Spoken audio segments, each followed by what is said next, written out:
Hello students, Mosby NCLEX series question number 105. Let's start. When planning care of a group of children, the nurse understand that the problem of separation anxiety become most problematic for children. Most problematic for children hospitalized during the age of 5 to 11 years, 12 to 18, 6 to 30 months and 36 to 59 months. Your time starts now.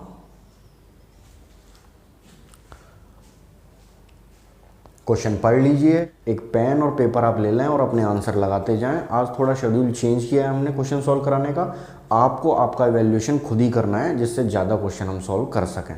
तो एक pen और paper ले लीजिए और start कीजिए, अपना answer select कीजिए और उसमें लिख लीजिए क्वेश्चन नंबर 105 का आंसर आपको क्या लग रहा है। आपका समय स्टार्ट होता है, जल्दी कीजिए। क्वेश्चन मैं समझा रहा हूँ। प्रॉब्लम ऑफ सेपरेशन एंजाइटी सबसे ज़्यादा मोस्ट प्रॉब्लमेटिक हॉस्पिटलाइजेशन के दौरान बच्चे के लिए किस एज में हो सकती है? इन चारों में से किस एज में सेपरेशन एंजाइटी हॉस्पिटलाइजेशन के दौरान बच्चा सबसे ज़्यादा मोस्ट प्रॉब्लमेटिक कब फेस कर सकता है? यानी ये सीधे सीधे क्या पूछ रहे हैं, सेपरेशन एंजाइटी की जो एज होती है वो पूछ रहे हैं। चलिए देखिए, 6 to 30 मंथ्स, 6 to 30 मंथ्स को हम इन्फेंट टू टोडलर कह सकते हैं, इन्फेंट टू टोडलर। और 12 से 18 साल तो ये तो एडोलसेंस हो गया, एडोलसेंस। 3 से 5 साल, 3 to 5 ईयर्स को क्या बोलते हैं? 3 to 5 ईयर्स को हम बोलते हैं प्री स्कूलर। और ये हो गई हमारी स्कूलर एज। अब देखिए, सबसे पहले इसमें से सबसे आसानी से जो हम हटा सकते हैं वो ये ऑप्शन है। क्यों? क्योंकि एडोलसेंस सेपरेशन एंजाइटी मतलब समझते हैं पेरेंट्स से सेपरेट होना या अपने अटैचमेंट फिगर से सेपरेट होने का एक डर। अब एडोलसेंस यानी 12 से 18 साल में एडोलसेंस ये पेरेंट्स से सेपरेट होने से नहीं एंजाइटी फील करते हैं। Even they ambivalent, either they should separate और नॉट, ये थोड़ा बाइवेलेंट रहते हैं, डिसाइड नहीं कर पाते कि पेरेंट्स से अलग रहना है या नहीं। लेकिन पीयर ग्रुप यानी साथ वाले जो दोस्त होते हैं, हम उम्र लोगों से अगर ये सेपरेट हों तो ये सेपरेशन एंजाइटी फॉलो कर सकते हैं। पर यहाँ पर ऐसा कुछ नहीं दे रखा, तो ये आंसर नहीं है। 12 से 18 साल वाले एडोलसेंस नहीं। अब देखिए, प्री स्कूलर चाइल्ड और स्कूलर चाइल्ड में से स्कूल एज तक पहुँचते पहुँचते उसे सेपरेशन की आदत पड़ जाती है। बच्चे को स्कूलर एज तक पहुँचते पहुँचते उसे स्कूलर एज तक पहुँचते नहीं, स्कूलर एज में जाने के बाद यानी स्कूल जाने के बाद उसे सेपरेशन की आदत पड़ जाती है। तो वो भी हैबिचुअल हो चुका होता है, उसे भी इस उम्र में सेपरेशन एंजाइटी फील नहीं होती। 3 से 5 साल एक अच्छी खासी उम्र है जिसमें बच्चा सेपरेशन एंजाइटी फील कर सकता है। But however the maximum intensity of separation anxiety is 6 to 30 months. 6 to 30 months मतलब 6 महीने से लेके 2.5 साल के बच्चे को, 1 साल 6 महीने पीक होती है, 6 महीने से लेकर और 30 महीने यानी लगभग 2.5 साल तक की उम्र में सेपरेशन एंजाइटी अपने पीक पर होती है, जिसमें बच्चा सबसे ज़्यादा सेपरेशन एंजाइटी फेस करता है। The right answer is C. Next question, pen paper तैयार रखें और अपना आंसर सेलेक्ट करें। नेक्स्ट क्वेश्चन स्टार्ट करते हैं। The nurse teaches that autism is a form of pervasive developmental disorder that can be differentiated from other forms of PDD in that autism has less severe linguistic handicaps. Autism has an early onset before 36 months of age. Next, autism, it is the only form that does not include seizures. Autism, it is the only form that does not include mental retardation. Question समझिए और answer आप खुद लगाएं। थोड़ा सा pattern हमने question का change किया है, क्योंकि लाइव जब मैं क्वेश्चन अपलोड कर रहा हूँ तो कई बच्चे पार्टिसिपेट कर रहे हैं लेकिन वो डायरेक्ट बुक से देखकर आंसर बता देते हैं, तो उससे कि जो एक्चुअल में जो बच्चे स्टडी करना चाह रहे हैं वो बाइस्ड हो जाते हैं, वो उनके दिमाग में उनका आंसर सही या गलत वो नहीं लगा पाते, और क्योंकि वो देखते रहते हैं कि पर्टिकुलर एक कैंडिडेट ही है जिसके सारे क्वेश्चन सही जा रहे हैं, जबकि ऐसा पॉसिबल नहीं है कि मौजवी में एक ही पर्टिकुलर कैंडिडेट के सारे क्वेश्चन सही जाएं। तो थोड़ा सा मैंने पैटर्न चेंज किया है। अब आपको किसी को दिखाना नहीं है कि मेरे क्वेश्चन सही जा रहे हैं या गलत जा रहे हैं, आपको पेन और पेपर लेना है और अपने आंसर खुद लगाने हैं और क्वेश्चन को देखना है कि ये सही है या नहीं। इससे हम ज़्यादा क्वेश्चन भी सॉल्व कर पाएंगे। शुरू करें, चलिए। केस किसका है? ऑटिज्म का। ऑटिज्म किस कैटेगरी का डिसऑर्डर है? Pervasive developmental disorder. देखिए एक नई चीज़ बताई है यहाँ पे, आज से याद रखें कि ऑटिज्म पीडीडी शॉर्ट में बोलते हैं, PDD disorder, pervasive developmental disorder. ये जितने भी लैंग्वेज और कम्युनिकेशन से रिलेटेड जो डिसऑर्डर होते हैं, लैंग्वेज कनेक्शन नहीं हो पाना, कम्युनिकेशन प्रॉब्लम होना, सोशल इंटरेक्शन नहीं होना, इनकी कैटेगरी है जिन्हें बोलते हैं परवेजिव डेवलपमेंटल डिसऑर्डर। ये 5 तरह के होते हैं, इसमें और भी आते हैं, मैं आपको एग्जांपल दे सकता हूँ। पीडीडी में देखो, आपने सुना हो तो एस्पर्गर सिंड्रोम, इसमें भी लैंग्वेज की प्रॉब्लम रहती है, कम्युनिकेशन और लैंग्वेज दोनों। एक आपने सुना हो रैट सिंड्रोम। तो इस तरीके से 5 कैटेगरी होती है, उन 5 में से एक ऑटिज्म होता है। दोबारा बोल रहा हूँ, पीडीडी में 5 क्लासिफिकेशन होते हैं, उनमें से एक होता है ऑटिज्म। तो आज से हमें एक नई चीज़ सीखने को मिली है, परवेजिव डेवलपमेंटल डिसऑर्डर किसके अंदर आता है? ऑटिज्म के अंदर।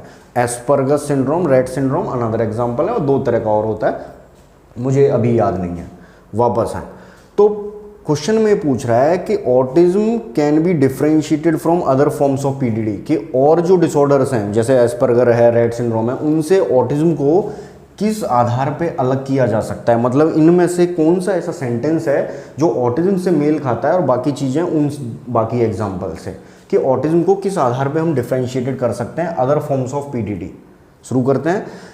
लेस सिवियर, ऑटिज्म में लेस सिवियर लिंग्विस्टिक हैंडीकैप्स होते हैं, मतलब लिंग्विस्टिक लैंग्वेज रिलेटेड प्रॉब्लम्स या लैंग्वेज रिलेटेड कम्युनिकेशन रिलेटेड या वर्ड्स रिलेटेड प्रॉब्लम्स कम होती हैं, लेस सिवियर होती हैं ऑटिज्म में। क्या ये सही है? आई डोंट नो, देखते हैं। ऑटिज्म अर्ली ऑनसेट होता है, ये 3 साल 36 मंथ से पहले स्टार्ट हो जाता है। क्या ये सही है? हो सकता है। ऑटिज्म केवल एकमात्र ओनली ऐसा डिसऑर्डर है जिसमें डज नॉट इंक्लूड सीजर्स, जिसमें सीजर्स नहीं पाए जाते। इसमें और इसमें सीजर्स पाए जाते हैं बट ऑटिज्म में नहीं पाए जाते, ऐसा कह रहा है ये सेंटेंस। हो सकता है ये सच हो। या ऑटिज्म एक ऐसा डिसऑर्डर है जिसमें does not include mental retardation, या जिसमें मेंटल रिटार्डेशन नहीं पाया जाता, ऐसा बोल रहा है ये। तो आइए देखते हैं क्या है। लेस सिवियर नहीं, सिवियर एंड डिलेड, दोनों तरह का, मतलब लैंग्वेज प्रॉब्लम ऑटिज्म वाले बच्चों में, ऑटिज्म वाले डिसऑर्डर वाले बच्चों में सिवियर भी हो सकती हैं लैंग्वेज एंड कम्युनिकेशन प्रॉब्लम, और लंबे समय तक भी हो सकती हैं, डिलेड भी हो सकती हैं। तो ये तो हो गया गलत, लेस सिवियर नहीं होता, more severe and delayed. Only form of does not include mental retardation आराम से हटा सकते हैं। 40% तक बच्चे ऑटिज्म के they have below IQ level, below normal IQ level. तो बिलो नॉर्मल IQ लेवल पाया जाता है, तो ये तो बोल रहे हैं कि does not include mental retardation, ये भी गलत हो गया। Only form that does not include seizures, 25% autistic child they have seizures, 25% बच्चों को सीजर्स आते हैं ऑटिज्म के। तो हमने इस क्वेश्चन में नई आंसर मुद्दा नहीं है। The main thing is that what we learn from this question, the very important thing कि ऑटिज्म वाले देखो शुरू से समझते हैं, ऑटिज्म किसका डिसऑर्डर है? पीडीडी का। पीडीडी क्या होता है? परवेजिव डेवलपमेंटल डिसऑर्डर, जिसमें एस्पर्गर सिंड्रोम या रेट सिंड्रोम जैसी और भी कई डिसऑर्डर आते हैं, मेनली 5 तरह के। ठीक है जी। ऑटिज्म में सीवियर लैंग्वेज प्रॉब्लम होती हैं। ऑटिज्म के 25% केसों में सीजर्स आते हैं। ऑटिज्म के 40% केसों से ज़्यादा they have below normal IQ level. तो ऑटिज्म के लिए जो कथन सही है इसमें वो है कि ये 36 मंथ यानी 36 मंथ यानी कि 3 साल से पहले, बिल्कुल सही बात है, 3 साल से पहले यानी इन्फेंसी एज में ही 1 साल के बाद से ही ऑटिज्म दिखने लग जाता है, उसके कैरेक्टरिस्टिक क्लियरली डिफाइन हो सकते हैं। तो the right answer is B, the right answer is B. पर इन दोनों चीज़ों को भी याद रखें, ये भी बहुत इंपॉर्टेंट क्वेश्चन है, आ सकते हैं एग्जाम में। नेक्स्ट क्वेश्चन शुरू करते हैं। Question number 107, what is the prognosis for a normal productive life for a child diagnosis with autism, dependent on an early diagnosis, often related to the child's overall temperament, emphasized with the parents regardless of child's level of functioning, unlikely because of interference with so many parameters of functioning। Start करें, question पढ़ें, question समझें, अपना answer अपनी copy में notebook में लगाएं। एक अलग से एक छोटी नोटबुक बना लें मौजवी के क्वेश्चंस के लिए और उसमें आंसर लगाते चलें। क्वेश्चन नंबर 107 का आंसर आप लगाइए, एक बार क्वेश्चन को और पढ़ लीजिए, एलिमिनेट कीजिए ऑप्शंस को। क्वेश्चन मैं समझा रहा हूं, देखिए प्रोग्नोसिस के कितने चांसेस हैं, किस चीज़ की प्रोग्नोसिस के, कि नॉर्मल प्रोडक्टिव लाइफ होगी child diagnose with autism. Autism वाले बच्चे को, जिसको ऑटिज्म डायग्नोज हुआ है, उसका कितना परसेंट या क्या प्रोग्नोसिस रहती है कि वो नॉर्मल प्रोडक्टिव लाइफ स्पेंड कर पाएगा। ये बात किस चीज़ पर डिपेंड करती है, ये क्वेश्चन है। ये बात इस पर डिपेंड करती है कि कितनी जल्दी डायग्नोसिस हुई है। ये बात इस पर डिपेंड करती है कि वो नॉर्मल प्रोडक्टिव लाइफ होगी या नहीं।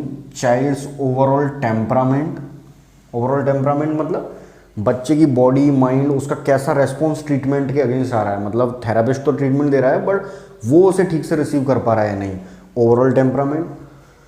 एम्फेसाइज विद द पेरेंट्स, ये चीज़ पेरेंट्स पर निर्भर करती है, regardless of child level of functioning, ना कि बच्चे पर। तो ये तो सीधे सीधे गलत हो गया, पेरेंट्स का रोल है but regardless of child's level of functioning, बच्चे को हम इग्नोर नहीं कर सकते, तो ये तो गलत हो गया। बहुत ही ऊपर वाले में तो लिखा हुआ ही है चाइल्ड्स ओवरऑल टेम्परामेंट, तो ये गलत हो गया। Unlikely because of interference with so many parameters of functioning, या फिर ये बहुत सारे पैरामीटर्स पर डिपेंड करती है। तो ये इजी क्वेश्चन है और लास्ट 5 सेकेंड है, आप अपना आंसर खुद नोट कर लें। शुरू करें, देखिए क्या प्रोग्नोसिस रहती है कि ऑटिज्म वाला बच्चा नॉर्मल प्रोडक्टिव लाइफ स्पेंड कर पाएगा या नहीं। अर्ली डायग्नोसिस उसकी हो जाए तो बहुत अच्छी बात है, लेकिन ये श्योरिटी नहीं देता कि फ्यूचर में समहाउ कितना एक्सटेंट ये रख पाएगा प्रोग्नोसिस में। तो अर्ली डायग्नोसिस अच्छी बात है बट ये श्योरिटी नहीं है।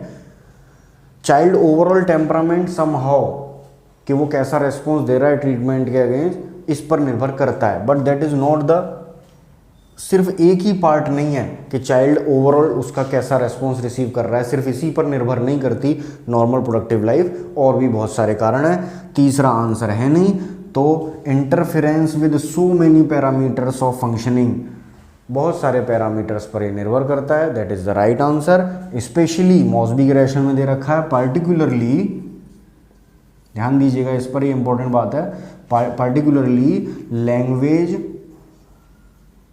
डेवलपमेंट डिले, अगर ये चीज़ है तो normal productive life definitely affect होगी और प्रोग्नोसिस में, या प्रोग्नोसिस डेफिनेटली अफेक्ट होगी। तो पर्टिकुलरली लैंग्वेज का अगर डेवलपमेंटल बच्चे में बचपन से ही हो रहा है तो definitely normal productive life impact हो सकती है। तो ऐसे बहुत सारे पैरामीटर्स हैं जिनकी वजह से प्रोग्नोसिस इम्पैक्ट हो सकती है। The right answer is D, ना कि first, second and third. Next question शुरू करते हैं। 108 क्वेश्चन जल्दी से। The nurse knows that the most common characteristic, ध्यान दीजिएगा एक और बहुत इंपॉर्टेंट क्वेश्चन आ रहा है। क्यों आ रहा है बहुत इंपॉर्टेंट? क्योंकि जब भी इस तरह के क्वेश्चन एग्जाम में आ जाते हैं कि most common length, most common organ, most common characteristic, तो इसलिए अच्छा क्वेश्चन है। Most common characteristic of autistic children, most common characteristic of autistic children, autism वाले बच्चे का आपको मोस्ट कॉमन कैरेक्टरिस्टिक ढूंढना है। बहुत ईजी है, बहुत आसान है। Respond to any stimulus, respond to physical contact, seems unresponsive to environment, are totally involved with the environment। Time जल्दी से सोच लें, स्टार्ट, और अपनी अपनी नोटबुक में क्वेश्चन नंबर 108 का आंसर लगा लें। क्वेश्चन है most common characteristic of autism. शुरू करें, चलिए शुरू करते हैं। Respond to any treatment, any stimulus, कि किसी भी स्टिमुलस के खिलाफ बच्चा रेस्पॉन्ड देता है, जबकि इसका अपोजिट कल वाले क्वेश्चन में हमने देखा था कि बच्चा अनरेस्पॉन्सिव रहता है एनी स्टिमुलस, तो ये तो आंसर नहीं है। Respond to physical contact, physical contact पर रेस्पॉन्स देता है, ऐसा भी नहीं है। जैसा कि दोबारा बोल रहा हूं, अनरेस्पॉन्सिव रहता है बच्चा फिजिकल कांटेक्ट के। अब बचे दो, सी एंड डी। और एक और बात ध्यान रखें, दोनों एक दूसरे के अपोजिट हैं। थर्ड में बोल रहा है अनरेस्पॉन्सिव रहता है एनवायरनमेंट के, और फोर्थ में रहता है टोटली इन्वॉल्व हो जाता है एनवायरनमेंट में। तो अब आप आंसर समझ गए होंगे कि जब यहाँ रेस्पॉन्स नहीं दे रहा तो यहाँ totally involve with the environment. अरे स्टिमुलाई या फिजिकल कांटेक्ट, ये भी तो सब इसी का पार्ट है एनवायरनमेंट का। तो जब यहाँ टोटली इन्वॉल्व कैसे हो जाएगा? तो ये भी आंसर नहीं है। बच्चा ऑटिज्म में language, communication problem, mental deterioration और अनरेस्पॉन्सिव टू द एनवायरनमेंट दिखाई देता है। The right answer is C. ध्यान दीजिएगा, दोबारा बोल रहे हैं, मोस्ट कॉमन कैरेक्टरिस्टिक ऑटिज्म में होता है कि बच्चा एनवायरनमेंट में स्टिमुलाई के प्रति रेस्पॉन्स नहीं देता है। आई थिंक आपको क्वेश्चन समझ में आ गया होगा। राइट आंसर है सी, और मोस्ट कॉमन जरूर याद रखें, unresponsive to the environment. Next question, चलिए शुरू करते हैं। 109 क्वेश्चन नंबर, क्वेश्चन पढ़ना स्टार्ट कर दें आप जल्दी से। इंपॉर्टेंट क्वेश्चन है, देखिए मैं आपको बता दूं, वेरी इंपॉर्टेंट लिख रहा हूं मैं। क्यों लिख रहा हूं वेरी इंपॉर्टेंट? क्योंकि हिमाचल का एक कॉन्ट्रैक्ट बेस्ड एग्जाम लगा था आज से 3-4 साल पहले, जिसमें ये क्वेश्चन पूछ लिया था डायरेक्टली कि ऑटिज्म के जो साइन होते हैं, ऑटिज्म के जो साइन होते हैं इनिशियली वो बिल्कुल क्लियरली एविडेंट मतलब जब क्लियरली वो स्पष्ट होने लग जाते हैं, दिखाई देने लग जाते हैं, वो कौन सी उम्र है जिसमें ऑटिज्म के sign and symptom initially evident हो जाते हैं। उसमें ऑप्शंस अलग थे, यहाँ ऑप्शंस अलग हैं, बट आंसर हमें चुनना है 2 years of age, 6 years of age, 6 months of age and 1 to 3 months of age. आपका समय स्टार्ट हो रहा है, आप अपनी नोटबुक में आंसर जल्दी से लगा लें।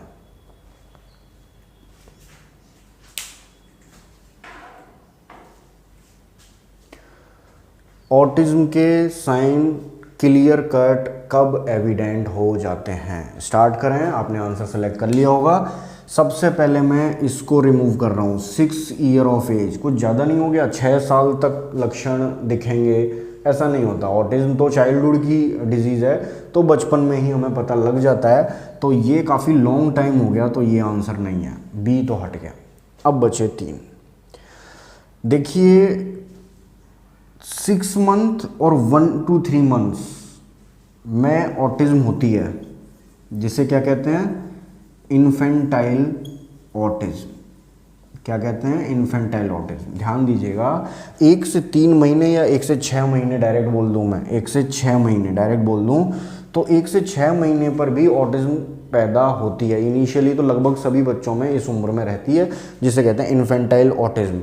ये अब नॉर्मल है या नहीं, इसे डायग्नोज करना बहुत मुश्किल है। दोबारा बोल रहा हूं, infantile autism is difficult to diagnose, यानी इसमें अगर बच्चे के अंदर फीचर्स हैं भी तो भी डायग्नोज करना बहुत मुश्किल होता है, तो ये आंसर नहीं है। ऑटिज्म के साइन एंड सिम्टम जब क्लियर कट एविडेंट होने लगते हैं वो उम्र है 3 ईयर्स, वो उम्र है 3 ईयर्स एग्जैक्ट। अगर जो उस एग्जाम की बात कर रहा हूँ, ध्यान सुनिए, जो कॉन्ट्रैक्ट बेस में जब ये एग्जाम में आया था तो वहाँ तो ऑप्शन 2.5 साल था, 2.5 ईयर, पर हम बुक का पढ़ रहे हैं कि बुक में क्या लिखा हुआ है, 3 साल पर क्लियर कट हमें एविडेंट मोर प्रोफाउंड फीचर प्रोफाउंड मतलब सीवियर जो लक्षण होते हैं वो बिल्कुल क्लियर कट दिख जाते हैं 3 साल पर। बट यहाँ 2 साल है, तो 2 साल क्यों है, क्योंकि क्वेश्चन में क्या पूछ रहा है वो, इनिशियली एविडेंट, कि शुरुआत में क्लियर कट कब दिख जाते हैं, तो 2 साल। जब अगर वो पूछता प्रोफाउंड या बिल्कुल क्लियर कट सीवियर लक्षण कब आ जाते हैं, तो 3 ईयर्स पर आते हैं। तो आपको आंसर लगाना है 2 ईयर्स एंड 3 ईयर्स। दोनों ऑप्शन में नहीं होंगे, अगर बाई चांस दोनों ऑप्शन में हो तो आपको आंसर लगाना है 3 ईयर्स, क्योंकि यहां पर profoundly autism clear cut diagnose हो जाता है। आज के वीडियो में इतना ही, जल्दी ही मिलते हैं नेक्स्ट वीडियो में। Thank you very much, have a nice day and good luck.